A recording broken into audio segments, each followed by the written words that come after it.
President Obama's re-election means Obamacare will stand, and now some small business owners trying to figure out just how much the health care law could cost them and whether they can afford to provide for their employees. William Feniger is the president and CEO of Universal Metals and American Post. He joins us from Bowling Green, Ohio.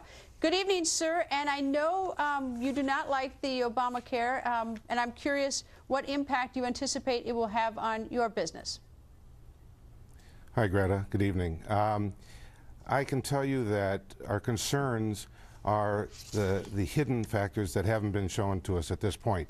But what we do know is that at this point, we know that this will be our first year that we're going to be reporting our employees' value on their health care on their W-2s.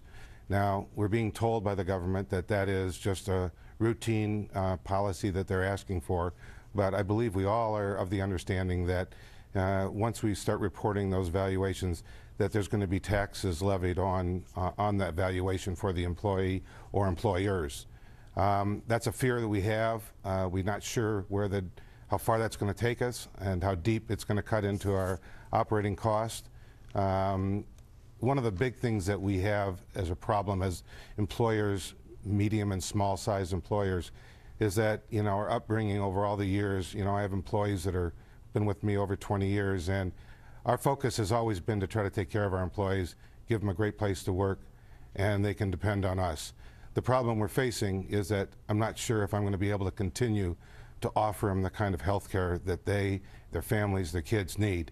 And that's the fear that we're going forward with into 13.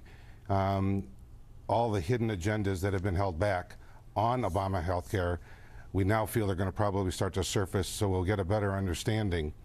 But the fear is that if those costs continue to rise, we aren't going to be able to provide our employees with the health care they need. We won't be able to take care of them the way we have for so many years.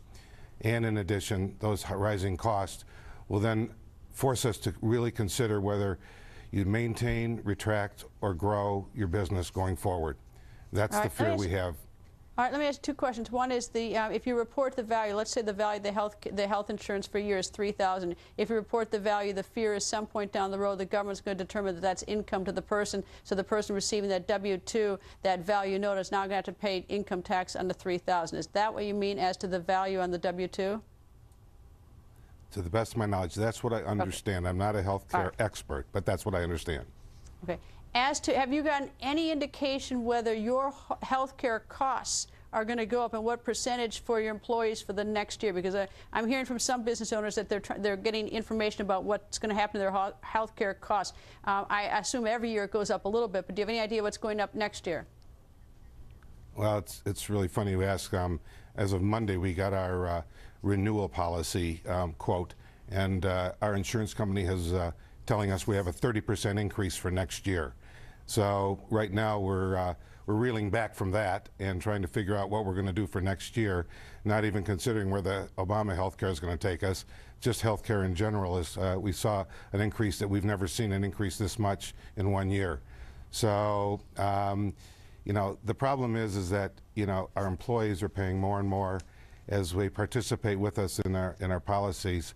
And at some point, I'm just not sure if the employee is going to be able to afford to move forward. And as I understand with the Obama health care is that, at some point they're going to be asked to move into state managed or state exchange programs. We don't know what the coverage is going to be or the cost is on that. And then if the employee who's, he's never going to be expected to pay $3,000 or $4,000 or $6,000 a year in premiums, and at that point, then, the person that's going to pay for that are the taxes. Somebody's going to be taxed for it in order to provide them health care. The Obamacare is moving towards providing a national supplier of health care, and no one knows what that national supplier is going to be charging. That's the unknown, and that's the fear we have moving forward. Bill, thank you very much, and I hope that sooner or later, someone answers those questions, because I know a lot of small businesses and even bigger businesses are confused about this. Thank you, sir. Thank you very much.